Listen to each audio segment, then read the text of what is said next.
So what I'm going to do, though, is I'm going to start at the beginning. I grew up in a town called Burlington. It's a suburb kind of nearby, not a terribly interesting place. It was nice enough, but I think like a lot of people, creative people or people who have, rich interior lives, you grow up in a place like that and you end up sort of finding ways to explore them. And for me and my older brother, it was comic books. Comic books were the very first thing that were, very, very, very graphically important to me and important to me as a way of sort of building ideas and building worlds. And so, one thing that struck me as I started to look back on where I came from and what has sort of been a thread through my career and my work is, I would always hang out and draw comic books with my brother. We would invent our own characters.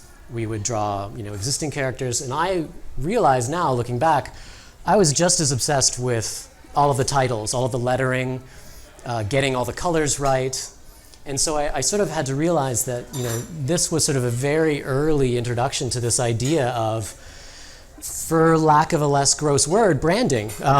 This was sort of my way of internalizing this idea of, well, this red is appropriate for this character because of this, and Wolverine has pointy letters because it's appropriate to his character, and sort of realizing that one of the threads that runs through my interests and my work now is this sort of very definite sense of taking a large idea, taking some sort of concept, and distilling it down into a relatively simple graphic form.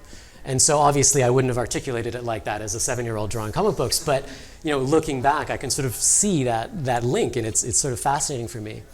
And what really drove it home is, as I was putting this presentation together, getting into things like this, looking at the actual insignias of all of these characters, that I had spent, my entire youth drawing logos without really realizing that I was drawing logos.